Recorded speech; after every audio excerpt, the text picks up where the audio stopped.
Good evening, viewers, and welcome to this special edition of Resource PNG. In tonight's program, we bring to light the government's recent decision to realign all state-owned entities, particularly the realignment of Petromin PNG Holdings. In an effort to present to you a balanced view on the subject, we talk to the government, a global LNG and petroleum expert, a PNG analyst, and we also hear the industry's views, and we finally get an insider's take on the topic. Here's the Prime Minister addressing the media at a recent press conference on Petromin PNG Holdings. NEC has taken a decision that all the state-owned businesses will need to be relooked at it so that we can restructure the businesses to suit the different sectors those businesses represent. In particular, the businesses of particularly resource development in the country, they require immediate attention of government. We all know the history of many of these issues, so I don't need to elaborate that to you. But in a nutshell, let me say that the history is littered with a lot of missed opportunities that we all know. And that history is not something that we all can be proud of. I think in many cases we've been promoting inefficiencies in many of those businesses. We've been trying to run it like a public service machinery when in fact it should be run like a business. And many organizations have been overlapping each other, trying to do the same thing under different organizations, thereby creating inefficiencies as a result. So government in its wisdom has come up with a major review of the policies of government being in business, and at the same time how it manages those businesses. The government has approved a Kumul structure, what we call a Kumul structure. Kumul, many of you would know that it represents our bed of paradise and our national emblem. So that is why it has been given that name. The Kumul Trust is been developed with three major business arms. One is the Kumul Petroleum, one is Kumul Mining, and one is Kumul Oilings. Now, what we're trying to do is to make sure that the sectors that hold petroleum and oil interests and state shares which are held by various companies, and I'll give you an example about that. We've got Edda Oil owned by Petromin.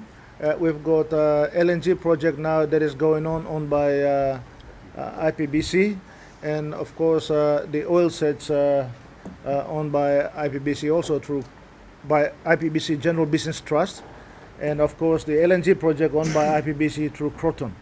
So these are interests in the same sector, like the petroleum and oil sector, owned by 3 or 4 different companies. We are not creating a base for promoting skills for Papua New Guineans by doing that. We are spreading our resources too thinly. As a result, we are not taking advantage of the value of many of those assets, and we are not developing a skill-based and management experience for our citizens. So that is why it's important that now we create one holding company which will hold all the oil and gas assets. Likewise, we are creating a mining company which will hold all the mining assets in the country. I'll give you another example about that is that we have a Treasury department that is supposed to manage our budgets and our consolidated revenue and all the issues relating to the fiscal and monetary policies of our country. It's now been managing some of those investments on behalf of the government. You look at Octedi, which is now been managed by Treasury. We've got Bougainville. We don't know who is managing our interest in Bougainville, and of course some of the other assets that we have. So what we are trying to do is streamline these assets into one company so it becomes very transparent and it's accountable to the people. We want a simple structure that our people understand. People will know that all the oil and gas assets are owned by this company. They're managing it on behalf of our people. Similarly, mining assets the same, and all the other smaller SOEs are managed through a Kumul Holding company. And I want to stress this very, very clearly, that these particular companies will be now legislated. That means it will go through an organic law, so that no government can just come in and change at their mercy, at their own pleasure. So we are going to we've got now a team working through the Attorney General's office, together with the Minister for State Investments and the Treasury, to develop this structure for us. So we are getting proper legal advice and proper financial advice to put this structure together. And I want to say that it's not trying to protect or one's job or protect one person. We are trying to create a value for the country. When you add all these assets together, you look at the petroleum and oil and gas assets. When you add LNG, value of the LNG investment, when you add the value of oil search investment, when you add the value of the Kutubu oil projects, that comes around to be 6 or 7 billion US dollar. That's only petroleum asset. Likewise, you do it on the other side of the mining assets, another 6 or 7 billion. If we value of Teddy, Bougainville, if we value the prospects of Wafi, Golpu, Frida, Yandera, Ramu, these are big assets that we are not putting it and taking advantage of the value of those assets. So as a country, we need to manage it as a business that is taking advantage of the efficiencies, managed properly, accountable, transparent, and will deliver to the expectations of our people. So that is how we are restructuring this particular organization. It will be established in a very transparent manner, the details of which will be put out to public for debate. This is a major policy reform in the country. It is not something that government can do it by itself. We will put it through Parliament, so Parliament can debate on it. We'll make legislate on it so that so it is transparent. I want to say this again. It's very important when we're running these kind of companies that we have very independent and accountable and transparent boards and management. And part of the legislation will structure that. So we do not continually have, as people always fear, political influence in many of these decisions. So we are structuring them so that it is responsive to the industry, responsive to the business and the business model that we are going to create. So I think all in all, the value is there for us to take advantage of. But apart from business itself, I want to say this. It's very important that we develop a skill base for our country. Many of you know that we've got some very good mining engineers, some very good managers in the mining and petroleum sector who have now taken jobs all around the world. They are not doing jobs in Papua New Guinea, but we have trained them in here. Now we are proud that they are working elsewhere. But our country needs those skills as well. That is why these institutions and these businesses can develop that for us. Papua New Guinea is going to be around for thousands of years. It's not going to disappear tomorrow, so we have to establish structures that are going to serve that purpose of saving our country. And that is why we are working very hard to try and put the structure together. So I want to say this again. We are not here to protect one person's job. We are trying to protect the nation's interest. We are not here to deliver one business to one individual. We are trying to deliver it for the people of this country. And I am telling you that we are determined to do that. We will do it transparently, accountable manner, so that our people understand. Many of you may be too young to remember. Businesses in the past have been parking accounts on behalf of this country and this government in trust accounts that many tax havens around the world that you and I don't know. Now, what we are trying to do is this business must be established here. Our people must have visibility. They must know that that is their business, their asset, their infrastructure that is serving the country. So this is not going to be done in some tax haven. This is going to be done here in Papua New Guinea, and that's how we want to structure it. The shares of the Kumul Trust, many of us have debated in Cabinet. It is going to be held in trust by the serving Prime Minister. So whoever becomes Prime Minister, automatically the shares will be held in trust for the country by him. So that is the way the lawyers are structuring this particular trust for us to hold the shares in all those companies. In the past, everybody were allowed to hold shares on behalf of the country, on behalf of the people, and we don't know what happened to many of those assets. We have gone through very bad experiences in the past. We are trying to avoid that. So this is a clear, very clear, and there's a lot of clarity in it for us to make sure that we are transparent to our people. That was the Prime Minister speaking at a recent press conference. We now present to you the views of Dr. Fesharaki, a global expert on LNG and petroleum. Welcome to the show. Thank you. Now, the government recently announced that Petromin would be broken up and its mineral and petroleum assets transferred to 2 state-owned companies. Now, the only difference we can see is that the mineral assets and petroleum assets will be managed separately. What real benefits do you see coming from this? And what are the possible problems that might arise from this? Well, the Prime Minister said in one of the interviews that PNG needs to get organized. And I think this is a very important statement, that there are too many bosses for too many assets divided up. His policy is to try and consolidate different assets in different institutions, where the institution is responsible for one thing and they can take care of it. I think this is a very, very positive move. And frankly, I've been expecting that to come for a number of years, and I'm very happy to hear about it now. What we will see is that the petroleum and minerals, they sound the same, but they're actually very different industries. Different nature, different operator, different players. If you look at gold and copper, silver, they're similar, but oil and gas are different.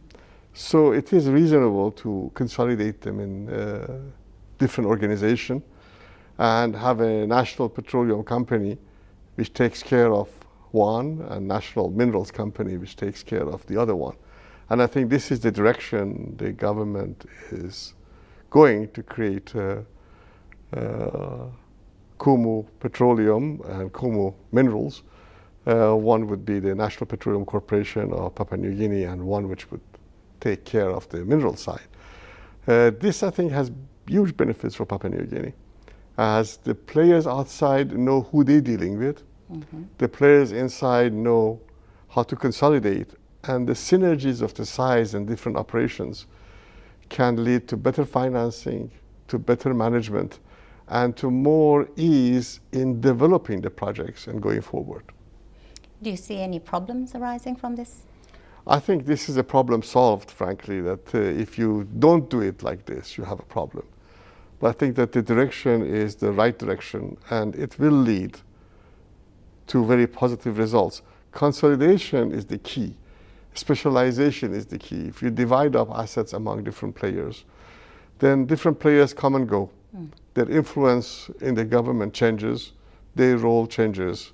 And we need to have legislation backing up these institutions so that then they cannot be changed in the future. This direction needs to be a permanent direction set. And I think this is the direction that the government has chosen, to create these long-term permanent structures. So only good outcomes for the development of PNG resources? I think recent policies are very positive, among the most positive I've seen in decades. And I have watched PNG for 3 decades. So I'm very hopeful that these will result in a takeoff, at least, of the petroleum industry. By that I mean essentially gas industry, and develop it in such a way which will change the future of the country. Thank you for your time, Dr. Fesharaki. Thank you. Coming up after the break, we speak to a PNG analyst who weighs the pros and cons behind this government decision. Stay tuned.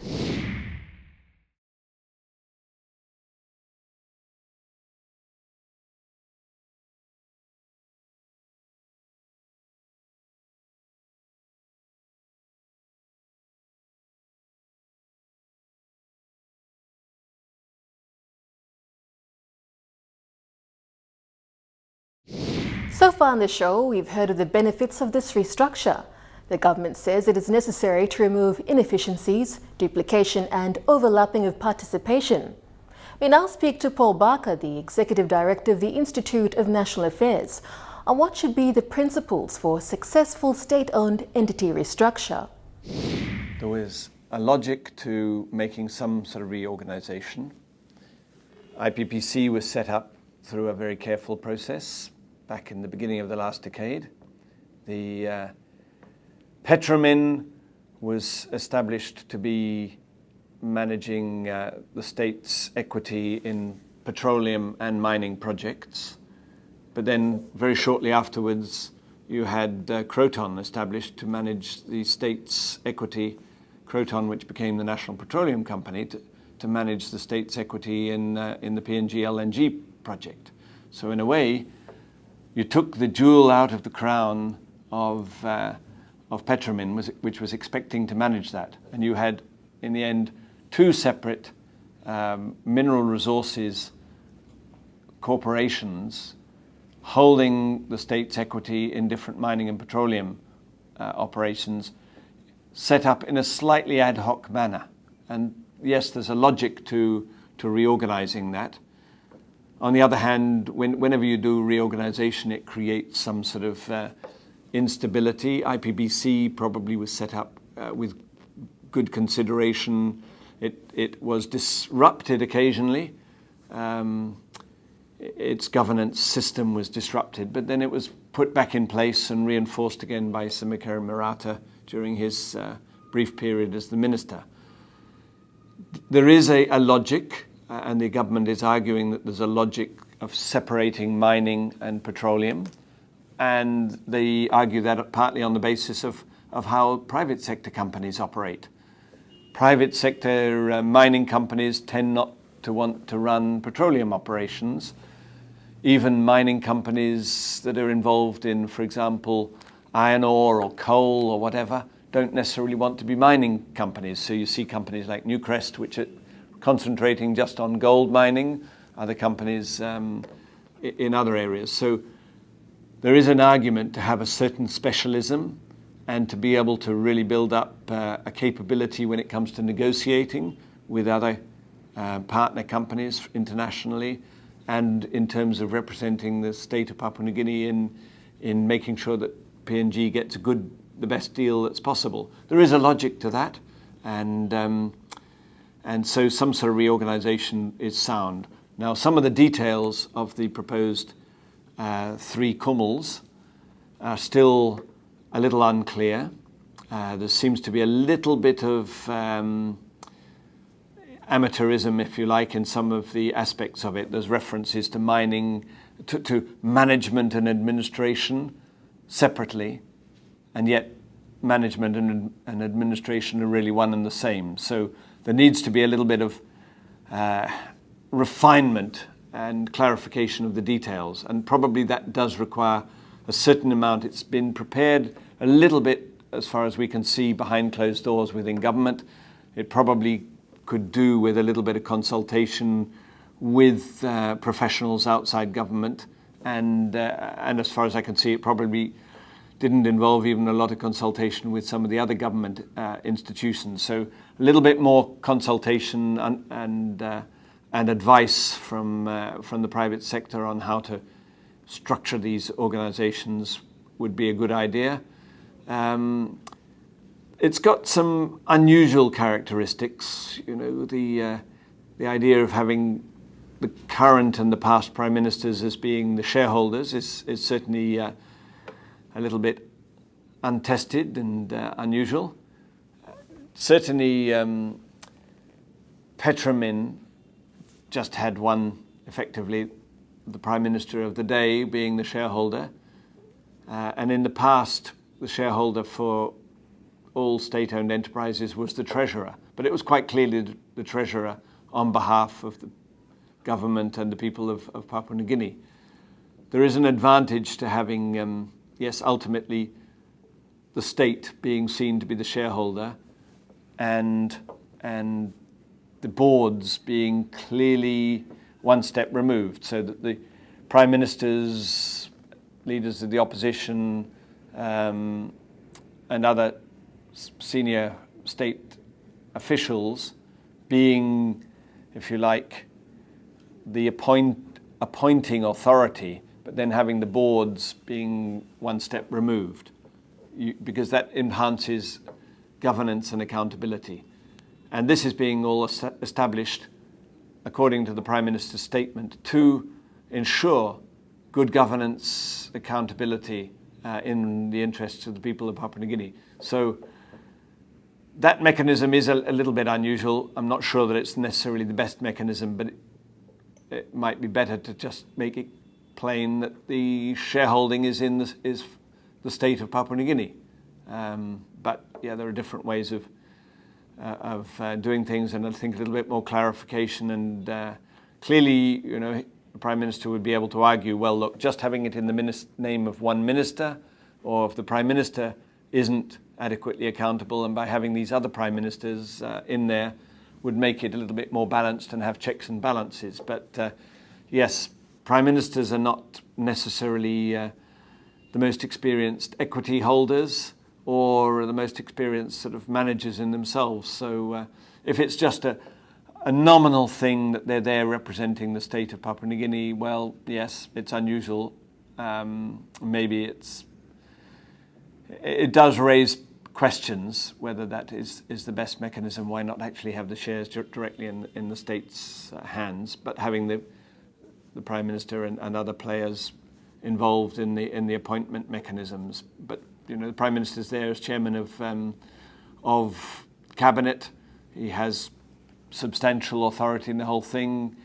It's just that all these mechanisms, it's good to have checks and balances and to keep the functions slightly at arm's length of owning the state-owned corporations, and then having the government of the day having this responsibility, Parliament as the next tier above, holding the government of the day accountable, having the Auditor General out there as an independent auditing authority that then reports through to Parliament and has the Parliament and the Public Accounts Committee able to ask the government of the day and the board of the state-owned enterprises, to explain things. So those checks and balances are a valuable part, and bringing them all, the functions all a little bit together,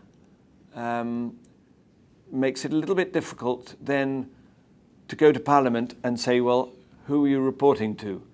The Parliament is going to be asking for explanations from this board and the owners, and yet they include members of the government, the Prime Minister, the Chief Executive of the government, but also other members of the government and potentially the members of the opposition as well. So it just slightly devalues the processes of checks and balances. So yes, maybe a sound logic, but maybe there are better ways of doing it.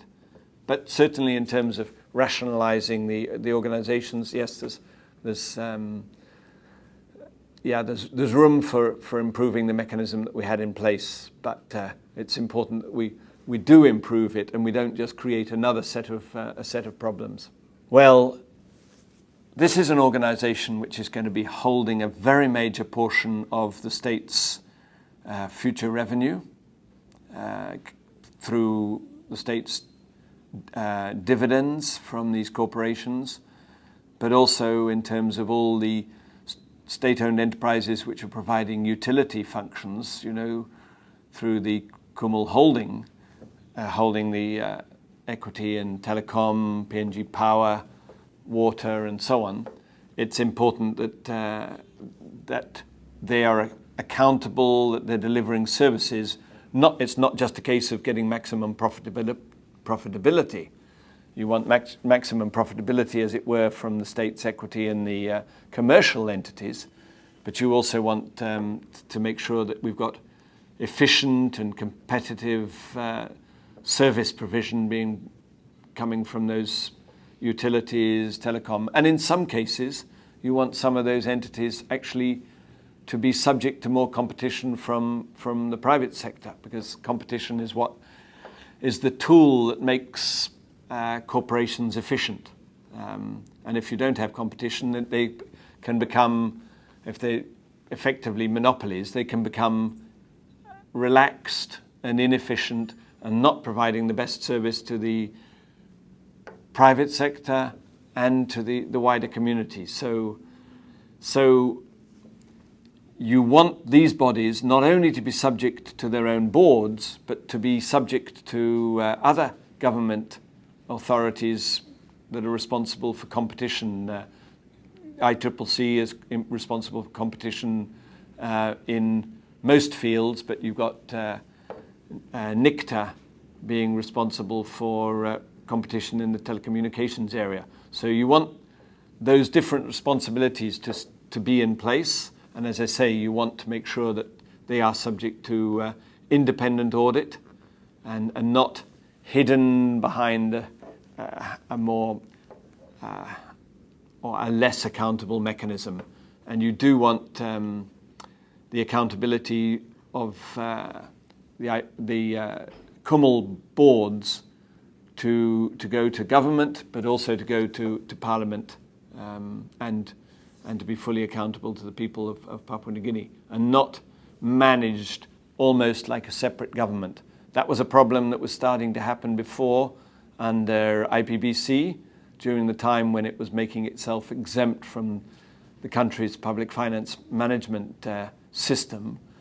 They were effectively becoming a law unto themselves, and that's what we have to ensure doesn't happen, to make sure that it is not a law unto itself, a law unto the government, but not really fully accountable to Parliament and the people of Papua New Guinea. The inception of Petromin PNG Holdings, that's after the break.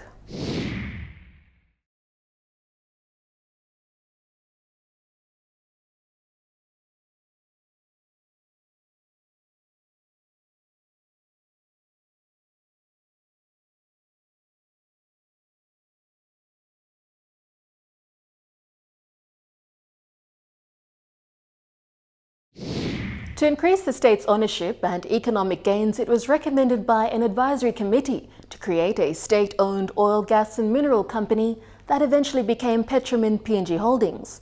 We speak to Dr. Ilatemu, the president of PNG Chamber of Mines and Petroleum, who at the time had been a member of that advisory committee that made recommendations to the then Samara government.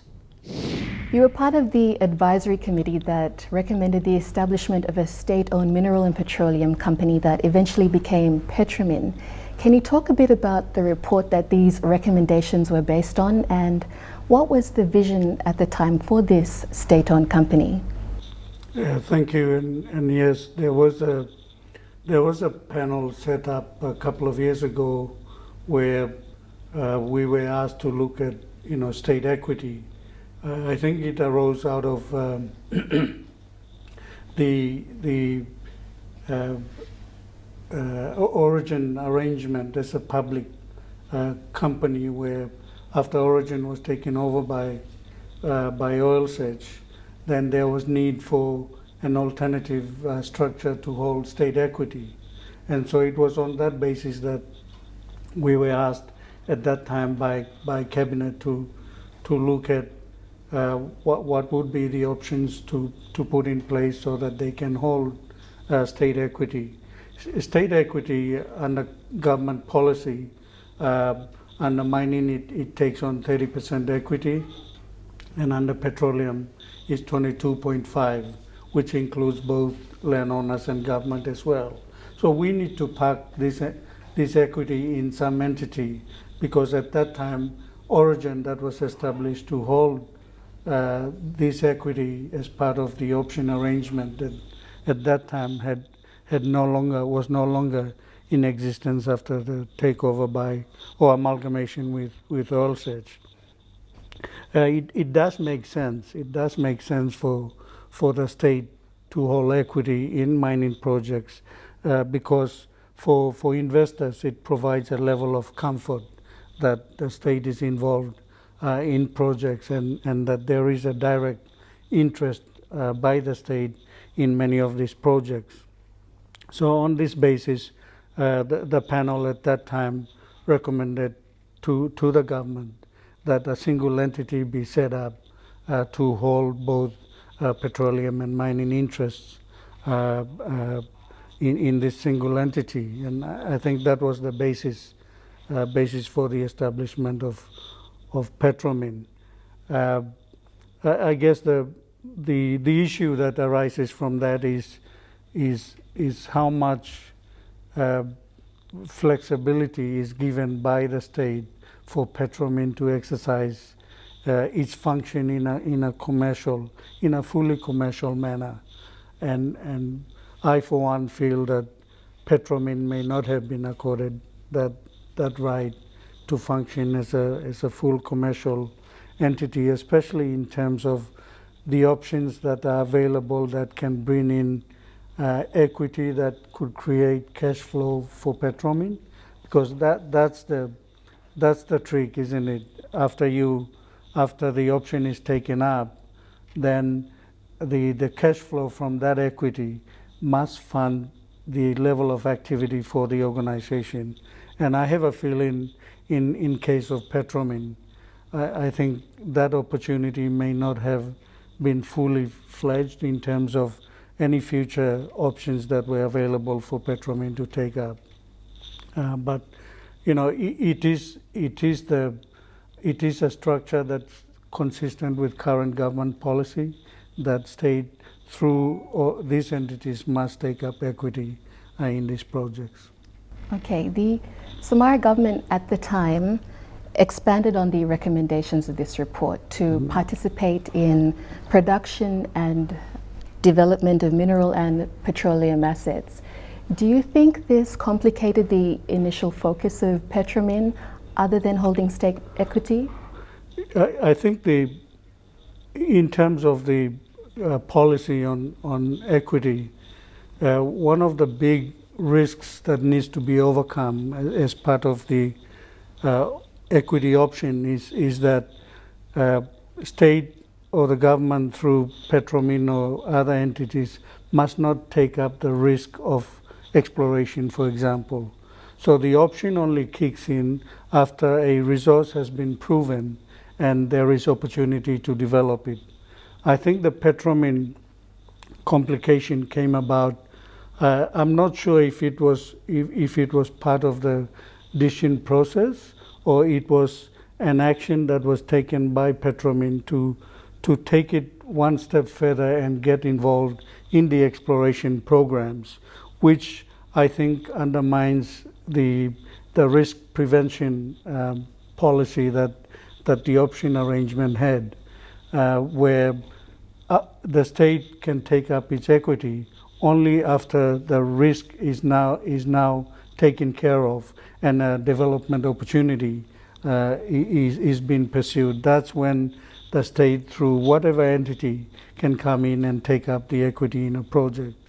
I'm still of the view that that is probably the best arrangement, whereby any entity that's nominated by the state must take up the equity after the risk is taken care of by the exploration activity. Dr. Temu, from your point of view, has Petromin performed the role that was expected of it, and what went wrong? I'm of the view that Petromin did perform its role in terms of the scope by which it was established. I think the issues arise from more an operational point of view, and especially the issue that I raised earlier, where if an equity opportunity arises that then creates a cash flow for the entity, it is that cash flow that will support the activity of the organization. And in the case of Petromin, the assets that it acquired at that time, the early stages, for example, Tolokuma, did not generate the cash flow that Petromin required to further its activity. Without this kind of cash flow, we can't expect an organization like that to fully function. So I think the objective needs to be that, setting up a structure that creates the entity that acts on behalf of the state. That's the easy part. I think the harder part is the operational part, where we need to allow this entity to operate full commercial operations so that it can fund its activity. And this means allowing it to have access to the assets that can generate the cash flow to fund its activity. In the case of Petromin, I don't think that was given, especially through some of the oil and gas opportunities. On the mining side, I think they had Tolokuma, which was a difficult mine at that stage, and still is a very difficult mine and has not generated the level of cash flow that could have supported Petromin. So in the absence of that kind of cash flow, I think it's very hard for an entity like that to operate. So the driver has to be, allowing this entity to take out the equity on behalf of the state, but also allowing it to retain the cash flow that's generated by this equity so that it can fund its activities. And then the last point is the question of exploration, whether this entity should engage directly in exploration or not. In my view, they have an option to take up at the end of the exploration program. So why risk funds to go out and take out equity upfront when you have an option at the back that kicks in once the resource is proven? So I think we need to stick to that option where we only take up equity after the development opportunity arises. Dr. Temu, do you think Petromin was managed well on behalf of the nation? That's a question, I guess, for history to decide whether it was done well. I guess my perspective is that they may not have been given the full opportunity to function, especially in terms of the issue of cash flow. I think that's where, you set up an entity, then you don't support its operations in terms of its activities. If Petromin had the assets, for example, it could go out and borrow commercially to raise the funds to do any future acquisitions. So that's the kind of environment in which it should have operated. I think not allowing it the full benefit of a commercial operation has impacted its ability to stay afloat over time. That was Dr. Ila Temu speaking about the inception of Petromin PNG Holdings and the role it has performed to date. We will continue with his interview when we return.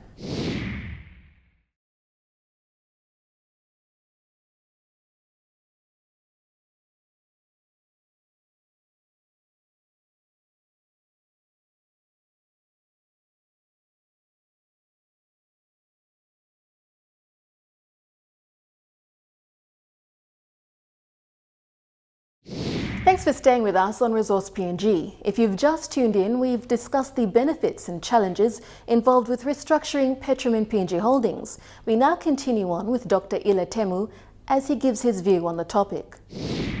Dr. Temu, do you think the separation of mineral and petroleum assets is a good thing? And what are the possible tangible developments that you see, as well as the foreseeable problems with this new structure? My view is that separation is a detailed issue. I think the main issue is the establishment of an entity that can be allowed to fully operate, whether it's separated as mining and petroleum. I think that's a structure issue. Either way, the key issue boils down to allowing these entities to fully function as commercial entities. In terms of state equity, I think one of the big issues is we set up these entities to fund or to acquire these assets on behalf of the state. Often the state has to go out and borrow to fund these acquisitions. I think the issue then is ability of these entities to channel cash that flows from this equity to fund development, especially, for example, through the budget. I think in many instances that flow is not clearly defined. Yes, these entities are established as independent entities.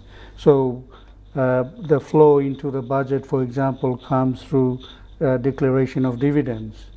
So that kind of policy, that kind of structure needs to be defined upfront so that the entities can allow a flow of dividends or cash into supporting the budget. And that way the resources that are generated out of this equity can be allowed to fund development in the country. I think one of the problems is the structures that have been set up have not had a clear structure in which the cash flow back into the budget, the development budget especially, is defined so that the money can flow into the budget. I'm of the view that, Papua New Guinea has a right to use its resources to develop its country. Every other country did that during their early stages of development. So this is our right to try and use the resources that we have to develop our country, because if that doesn't happen, then we are taking out the resources without replacement for an equivalent value on the development side. So the country is worse off if we don't use the resources to develop our infrastructure, our health, education, etc. The new Kumul Trust will have the current serving Prime Minister as the trustee with veto power and previous Prime Ministers as shareholders. What's your view on this? Again, I think that's a detailed structure issue. For me, the key issue is the actual boards that will manage these entities. I think that's where the real challenge is, having qualified people that can go on these boards, that can make a contribution to these entities in terms of quality decision making, quality commercial processes, proper audit, checks and balances in terms of the expenditure and the cash flow. So I think the key issue, the trustee sits at the top and has no management control over the operation. The real control is at the board level, and I think the key challenge has to be making sure that we get proper people with appropriate qualifications on the boards who can make decisions for the benefit of the organization as well as the country as a whole. Any interference by politics, for example, can often undermine that process. So it's setting up these independent entities, letting them deliver what they need to deliver, so that at the end of the day, their performance is judged by what they can deliver. Many times, I think over the years, we've had boards that don't really function that way. They are not as independent as they say they are. So I think giving greater independence to the boards to determine operations, I think is a real plus. And if this structure can achieve that, I think that will be a good thing for the country. We'll have more on the disbandment of Petromin PNG Holdings when we return.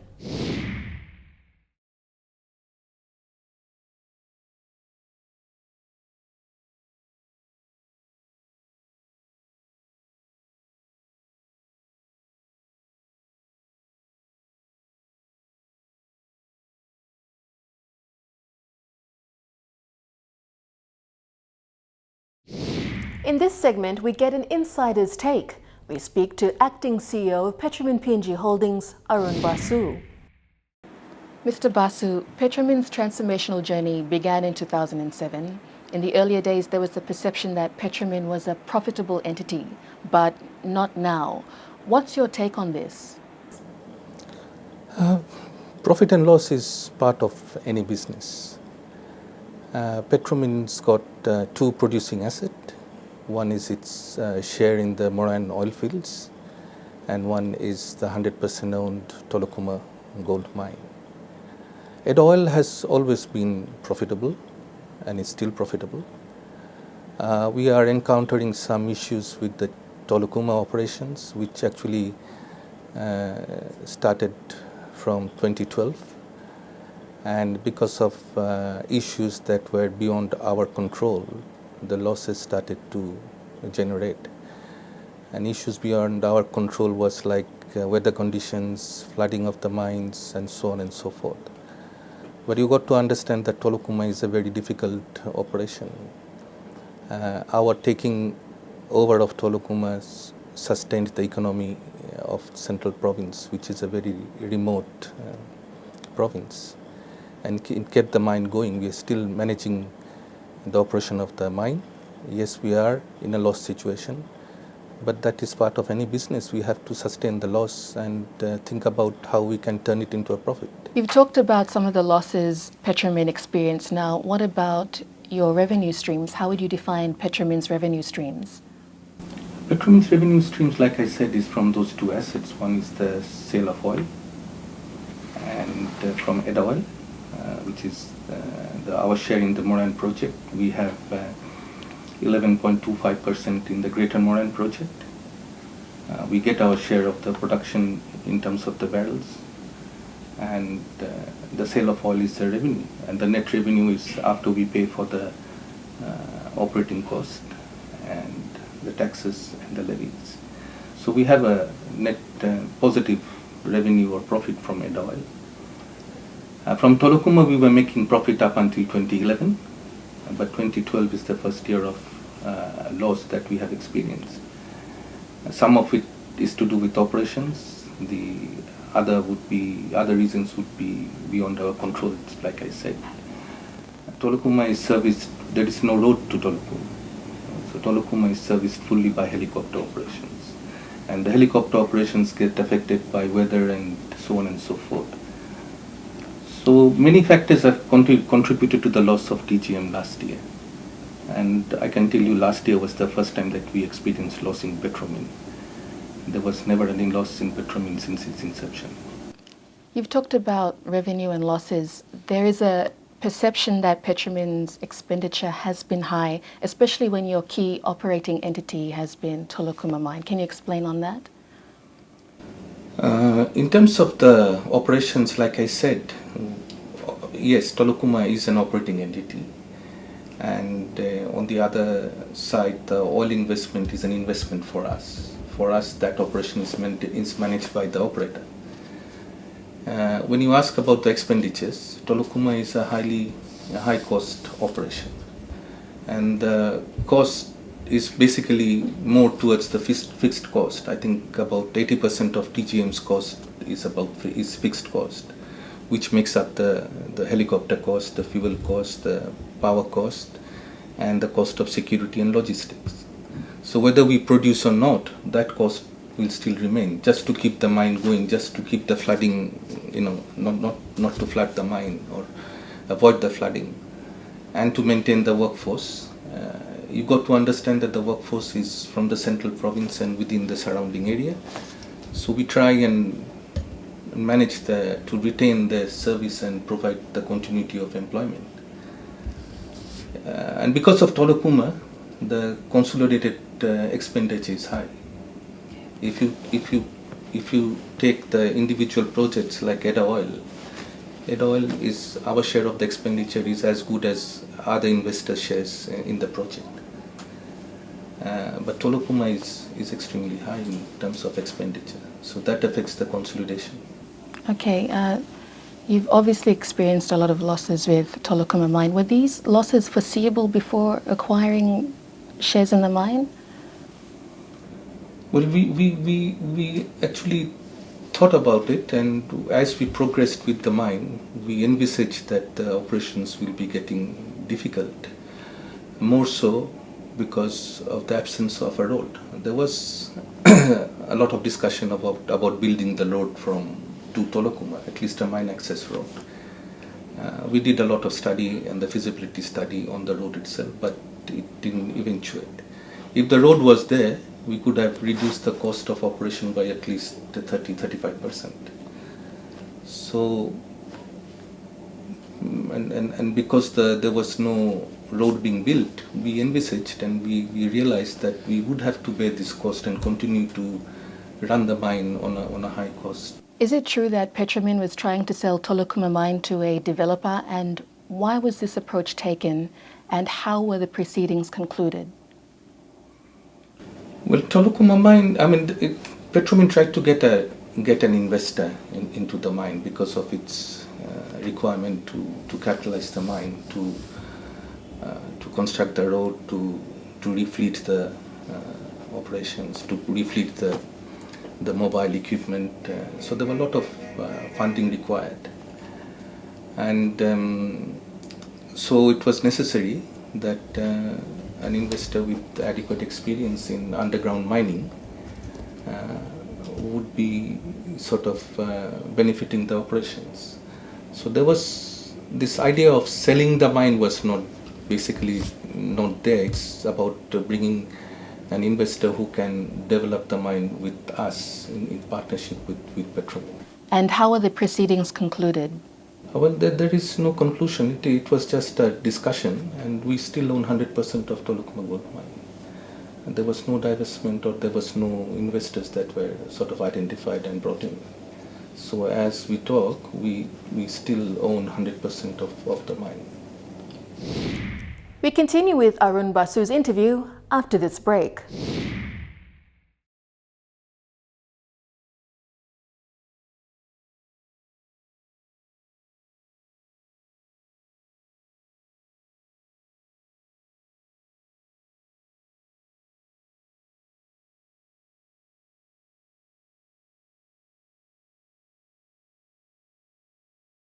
Welcome back.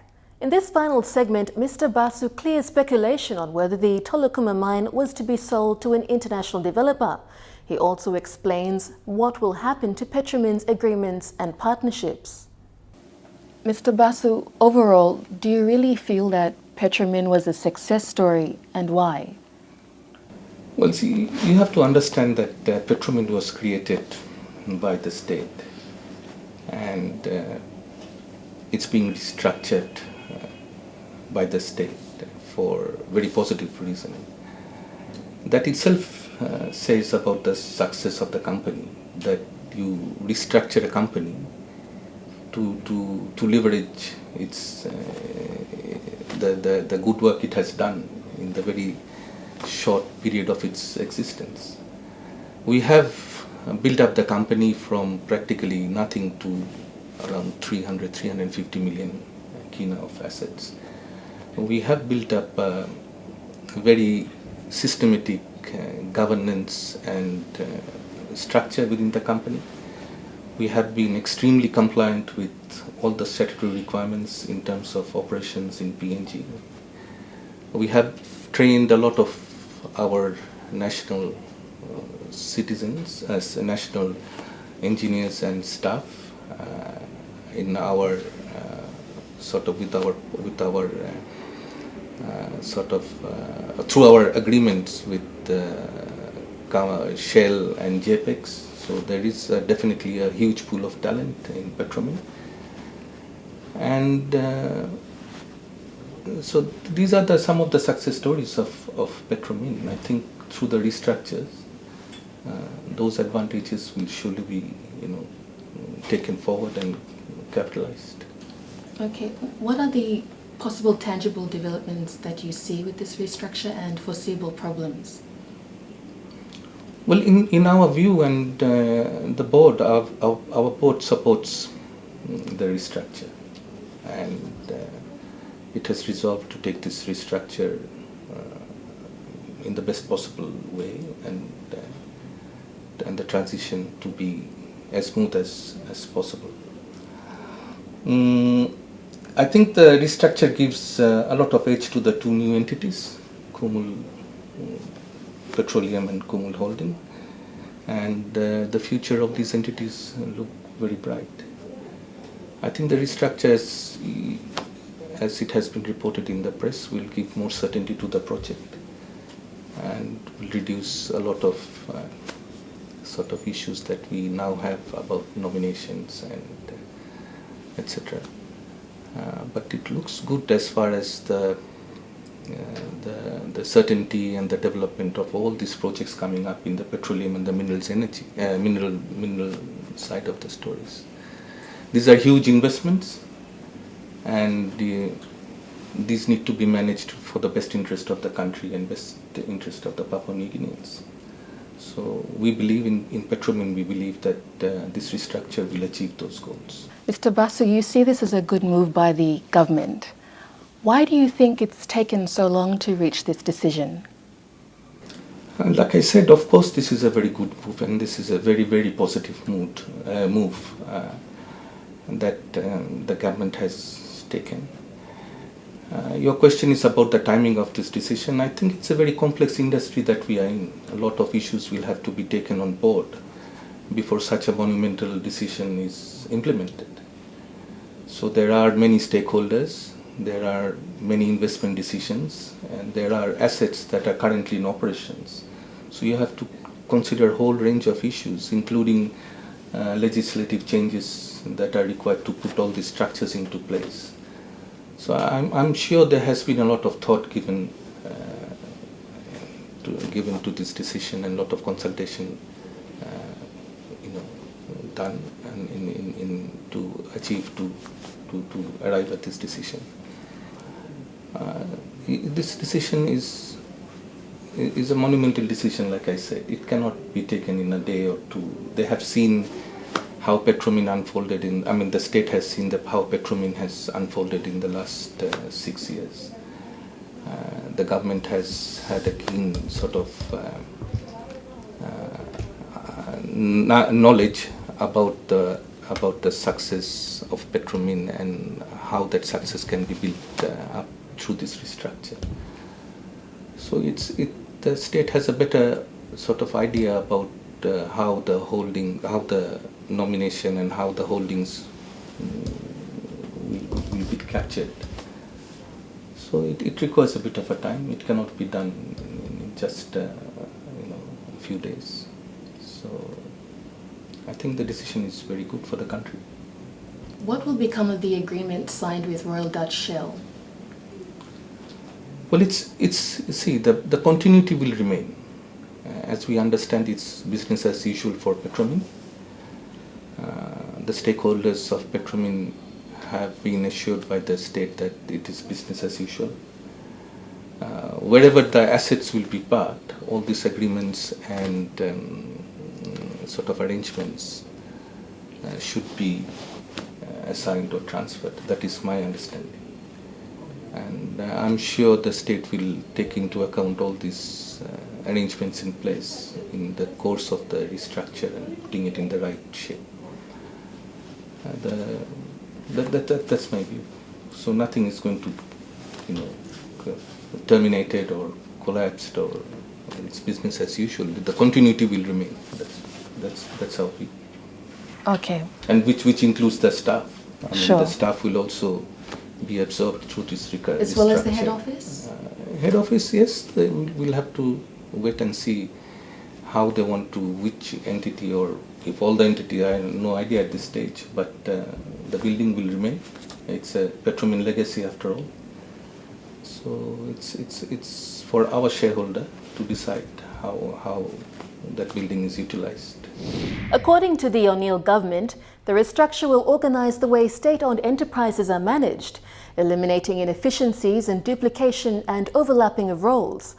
On the other hand, PNG analysts stress the need for consultation, transparency and accountability, and talk about clearing the uncertainty surrounding the use of untested mechanisms in order to establish a successful restructure that serves in the best interest of the state of Papua New Guinea. That's all we have for tonight on Resource PNG. If you have any queries or suggestions, or simply want to know more about the program, do email us on this address, resourcepng@mtv.com.pg, or check MTV online, that's www.mtv.com.pg, and go to our Resource PNG page. Until another edition of the program, have a pleasant evening.